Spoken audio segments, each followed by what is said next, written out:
Fulani are major victims of kidnapping. We don't hear their stories. Atiku Bagudu, governor of Kebbi, says Fulani indigenes are the major victims of kidnapping and cattle rustling in the country. Speaking during an interview with Channel Television on Thursday, Bagudu said people don't usually hear about experiences of the Fulani who are abducted or have their cattle stolen. Over the past few years, Fulani herdsmen have been accused of being involved in attacks leading to abductions, a development that has created ethnic tension, but the Fulani have repeatedly denied masterminding such attacks. The Kebbi governor said most Nigerians do not hear the side of the Fulanis before attributing violent crimes to them, adding that many Fulani people are decent and peaceful residents who just want to make a living.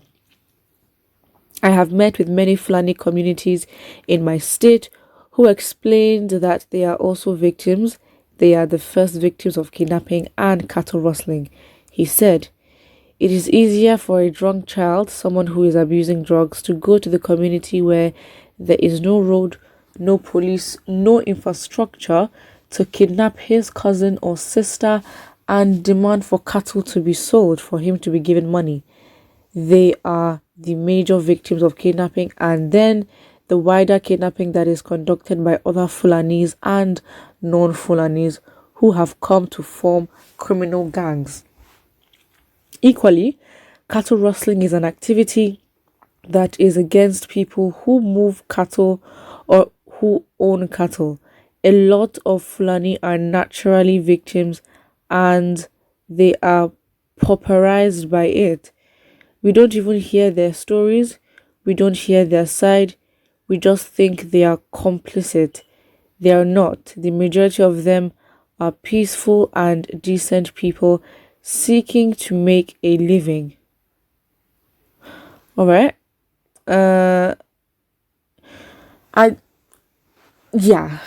Obviously, this is. Do you know what? Let us look at the comment section first.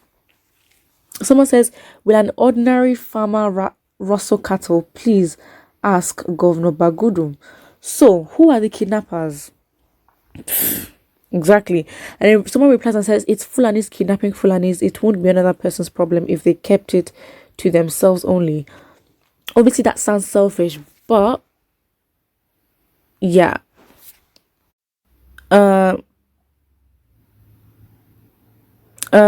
Someone here says, "He never says anything from point of knowledge and objectivity."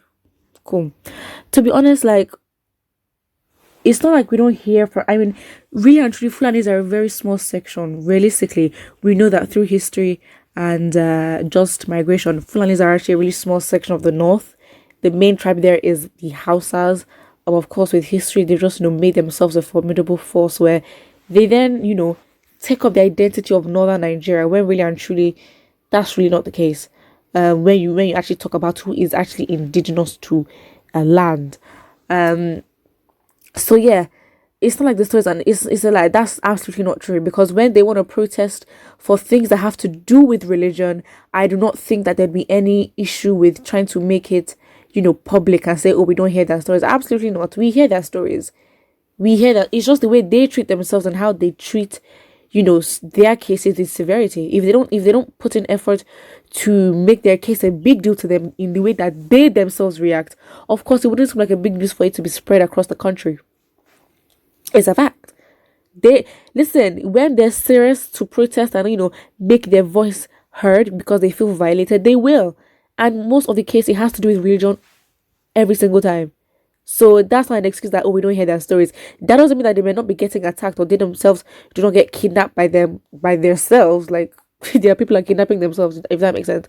Doesn't mean it doesn't happen, but you cannot come here and pretend like as if, "Oh, you know what, things are just happening and there's no avenue for their voices to be heard." That's yeah. Dear Governor, someone says, "If a child is a criminal and the parents constantly shield him or her from prosecution, then the family are criminals. So far, So for you to defend what is not defendable, then you are also complicit. Who knows what you are up to? That's where the real danger lies. You see something and then you keep quiet, and then you promote evil as though it's good, painting a whole new narrative or making people question what they see truly and make themselves feel like, oh, it may not be true, and question their own reality and their capability to assess situations. Come on.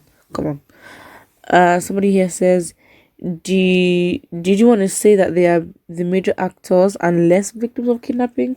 So this person is basically trying to say, do you want to rephrase what you said? This Governor Bagudu are the sponsors of bandits and Fulani herdsmen in Nigeria. He should be investigated. Okay. Someone says, it has been said before that the Kebbi State Governor is a Fulani. What do you expect him to say? It is obvious to Nigerians that the Fulanis are the problem of Nigeria. His speech is in defense of Fulanis. Absolutely. Saying we don't hear their sides. Hear their sides for what? Because I don't think it would be reciprocated. I mean, I'm sure that if it was an Igbo person or Igbo people are doing all these things, you think you guys want to hear their side? Please. Someone says, vampires eating other vampires makes no difference, but why vampires eat and feed on innocent people, it became a global terror. Yeah, I'm not sure. What was really said here, there's really no need going back. You can't defend it. It's like, things are just so obvious. Like, well, what's the point in trying to oppose and trying to prove or convince why the opposition or the opposing view is the view? Because it is the view. They are not the major victims. Doesn't mean they're not going through it, but they're not the major victims. Listen, you can go through what you want to go through, but then leave your side and go to other territories in the country and become a national nuisance just because, for whatever reason, it's not even justified. For whatever reason it is, it's not justified at all. Did you say the Fulani people are not decent and peaceful presidents? I never said that. If you want to make a living, that doesn't mean you have to kill, because that's what he says. He says many Fulani are decent and peaceful residents who just want to make a living. Yeah, please. Unfortunately, yeah, there will be stereotypes. There will be profiling, but it's unfortunate. But what do you think? And don't forget to like and subscribe.